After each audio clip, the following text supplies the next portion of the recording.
Olá pessoas, eu sou o professor Keiler e você está no canal H História. Hoje para um top 10 daqueles que foram os conteúdos mais frequentes das provas do Enem dos últimos anos. Aproveita que você chegou aqui, antes de começar esse vídeo, dá logo uma curtida, garantia aí de que você vai gostar realmente desse vídeo. Aproveite também e se inscreva no canal. Ative as notificações para você ficar por dentro de todos os vídeos que nós postamos aqui em tempo real.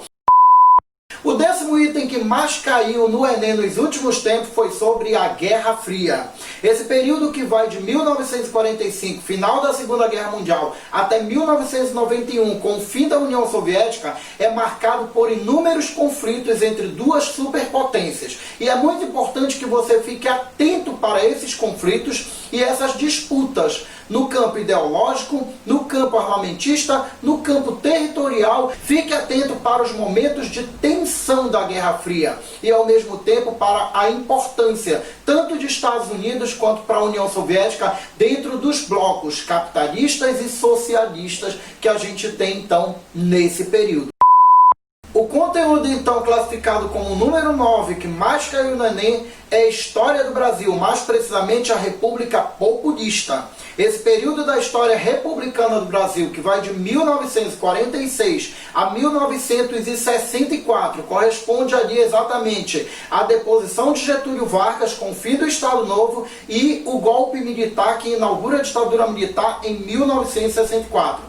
É muito importante que você dê uma atenção para os governos desse período. Mais precisamente aí, o governo Juscelino Kubitschek, que tem aparecido inclusive muito em questão de prova. É bom entender quais são os conflitos que existem ali no período João Goulart, a eleição e a renúncia de Jânio Quadros, o desenvolvimentismo, a industrialização que vai ocorrer no período Juscelino Kubitschek, e perceber também que é nesse momento da República Democrática, desse período populista, que a gente vai encontrar então o suicídio de Getúlio Vargas. Também já vi nas provas do Enem itens que falam a respeito da vida partidária do país. É bom identificar quais eram os seus interesses, seus posicionamentos, principalmente em relação à política externa, e perceber como é que estava o papel da imprensa também neste momento. Oitavo conteúdo que também tem caído muito nas provas do Enem é a Idade Média, mais precisamente a Baixa Idade Média. Esse período, então, que começa lá no século X e vai até o século XV, é marcado por inúmeras transformações que vão modificar o cenário medieval. A Europa medieval, ela passa por sensíveis transformações, onde a gente percebe aí um processo de transição do feudalismo para o capitalismo. É muito importante perceber, dentre essas transformações, o renascimento comercial e o renascimento urbano, que vão trazer então uma nova perspectiva econômica e produtiva e também social para a Idade Média. Não esqueçam também de verificar o papel da igreja dentro desse processo todo de transição do feudalismo para o capitalismo. Sétimo conteúdo que também tem caído muito nas provas é a Antiguidade Clássica. Esse período que envolve exatamente ali a Grécia e a Roma Antiga. É muito bom você perceber, tanto na Grécia quanto também na Roma Antiga, qual era a noção e o modelo de Estado adotado por eles. Qual era exatamente o papel das polis dentro da Grécia Antiga, tanto de Esparta quanto de Atenas, e como se dá as mudanças do Estado romano ao longo da sua história. É também imprescindível que você entenda como é que se constrói e se define a cidadania no mundo antigo, tanto na Grécia quanto também em Roma. E principalmente tem caído muitas questões a respeito da cidadania, da luta por cidadania no período republicano de Roma. As lutas sociais entre os patrícios e plebeus, e também perceber de que forma eles vão conseguir definir as leis e, ao mesmo tempo, critérios de cidadania e inserção de novos grupos entre os cidadãos. Dar uma atenção também para a democracia é muito importante, principalmente quando a questão for sobre Atenas. A cultura, o conhecimento científico, a filosofia e a forma como eles lidam com todos esses aspectos culturais também é muito importante. O sexto conteúdo que tem mais caído no Enem é a Revolução Industrial. É muito importante dentro desse conteúdo que você perceba quais são os desdobramentos do processo de revolução industrial, aonde isso implica no modo de produção capitalista, como isso consolida uma nova etapa da produção do capitalismo, como isso também vai implicar nas mudanças nas relações de trabalho e quais são as formas de trabalho. Isso tem caído muito nas provas com relação à Revolução Industrial. Perceber também os seus impactos e desdobramentos para a Europa, para o mundo capitalista e também aqui no Brasil. Quais são os seus impactos naturais? Como isso então vai levantar uma discussão a respeito dos direitos trabalhistas e ao mesmo tempo da preservação da natureza. Agora que nós estamos chegando no quinto conteúdo do nosso Top 10, que tal se você desse um like aqui nesse vídeo? Aproveite também, se inscreva e ative as notificações para o canal fortalecer e ajudar mais ainda você e outras pessoas.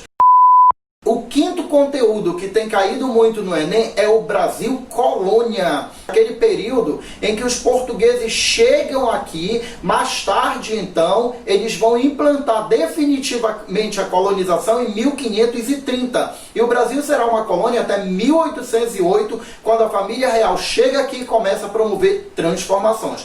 É muito importante que você perceba esse momento da chegada dos portugueses, como é a relação com os índios, principalmente como essa relação em termos culturais, a estranheza de um para com o outro, e ao mesmo tempo perceber quais são as relações de exploração que vai existir num período antes da colonização, que é o pré-colonial, e num período depois da colonização e durante essa colonização. Repare também que a colonização do Brasil está dentro de um processo mercantilista, e isso daí você precisa analisar fazendo esta relação. E dentro desta relação nós teremos atividades como a cana-de-açúcar e também mais tarde, no século XVIII, a mineração. É importante destacar a vinda dos escravos negros para cá, depois de uma tentativa de escravidão indígena, e perceber como é que se dá essa escravidão dos negros, a sua diversidade, o tráfico negreiro, as formas de resistência e como exatamente essa diversidade da escravidão vai funcionar aqui na colônia.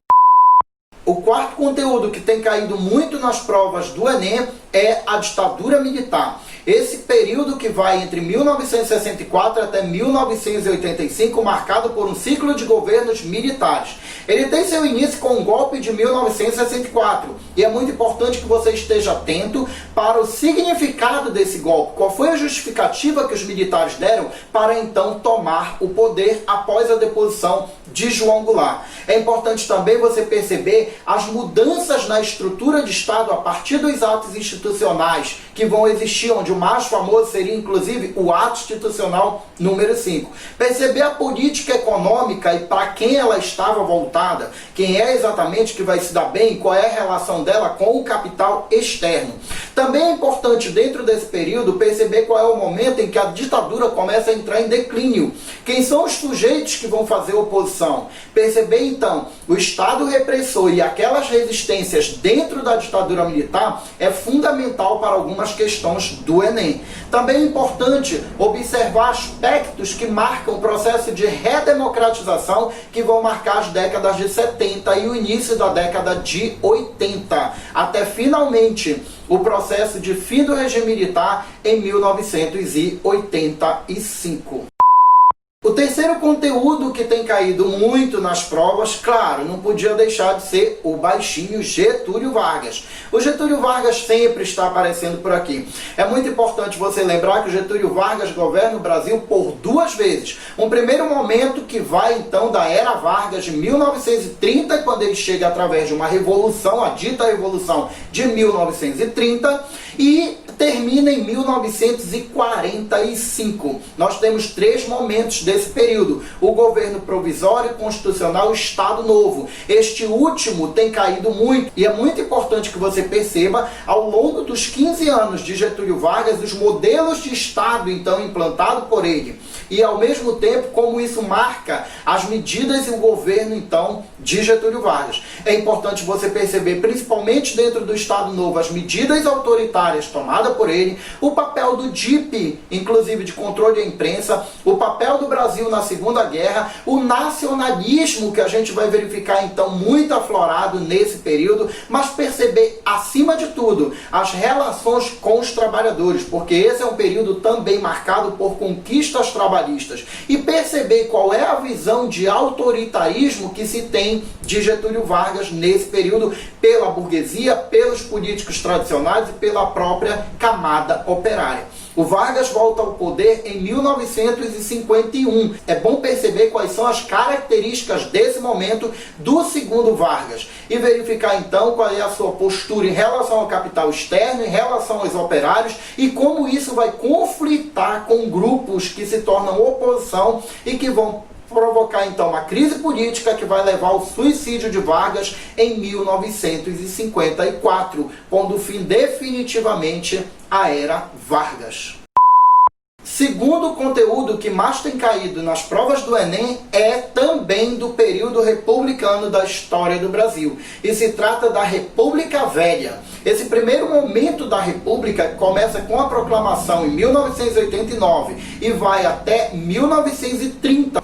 É importante você observar que esse período é dividido em dois. E aquele período que vai de 1894 até o final da República Velha, que chama-se período das oligarquias ou República Oligárquica, é muito presente. É muito presente porque você tem que ter ali as noções e atenções para os conceitos de clientelismo, de voto de cabresto, de política dos governadores, de política do café com leite e perceber como se dava o sistema eleitoral, por sinal marcado por fraudes nesse momento e coordenado e ao mesmo tempo monopolizado pelas oligarquias. Qual seria o papel delas com relação a isso? Também é importante que você perceba, dentro desse momento, quais seriam as resistências, porque ele é repleto de movimentos sociais. Você vai encontrar aí Canudos, você tem Contestado, a revolta da vacina, a revolta da chibata, o cangaço, a revolta do Juazeiro e outros movimentos que virão em decorrência das transformações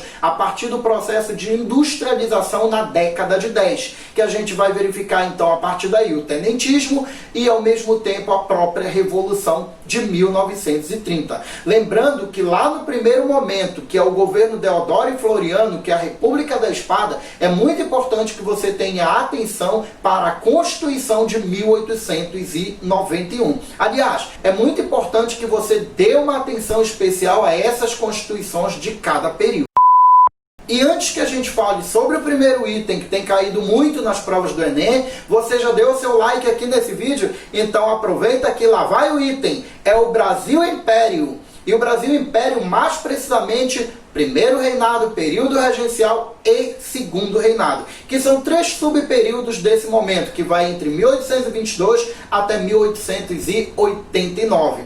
É muito importante dar uma atenção principalmente para o segundo reinado, que tem caído mais. Mas vamos lá por partes. A Constituição de 1824, lá no primeiro reinado, a abdicação do imperador Dom Pedro II e, ao mesmo tempo, as estruturas que se mantêm a partir da independência são pontos cruciais para entender o primeiro reinado. Também destacar aí as reações, como a Confederação do Equador e as guerras de independência. Depois nós temos o período regencial, e nesse período, marcado por inúmeras rebeliões provinciais, nós vamos encontrar aí movimentos como a cabanagem, como a farroupilha, como a sabinada, como a balaiada, o levante malês, que também são muito prováveis de cair dentro desse contexto de conflitos do período regencial. Já no segundo reinado é importante que você atente para a produção cafeeira. Também vai trazer implicações, como por exemplo a vinda de imigrantes e qual é o papel desses imigrantes. Por sinal, a vinda desses imigrantes faz com que o Estado elabore a Lei das Terras, que já foi questão pelo menos 2 vezes nas provas do Enem. E perceber o modelo político do governo de Dom Pedro II, ao mesmo tempo a Guerra do Paraguai, as suas implicações aqui no Brasil e no próprio governo de Dom Pedro II como um elemento que vai desfazer o Império a partir da campanha republicana e seus aspectos a partir da década de 1870. E para a gente fechar o segundo reinado, um elemento que é muito importante é você perceber quais são exatamente os elementos fundamentais da campanha abolicionista. Quem estava participando, como se dá o discurso em prol da abolição da escravidão e principalmente quais são as leis abolicionistas que vão desde o fim do tráfico negreiro em 1850 até finalmente o fim da escravidão com a Lei Áurea em 1888. É importante perceber esses aspectos no seu sentido mais minucioso para resolver as questões de segundo reinado. Se você gostou desse vídeo, então não esqueça de dar o like. Nós precisamos muito desse like para fortalecer o canal. É por isso que nós pedimos esse like o tempo todo aqui para vocês. Não esqueça então de compartilhar esse vídeo com seus colegas, dar essa dica que é preciosa e ao mesmo tempo o canal H de História deseja bons estudos para vocês e agradece a sua presença por aqui. Valeu!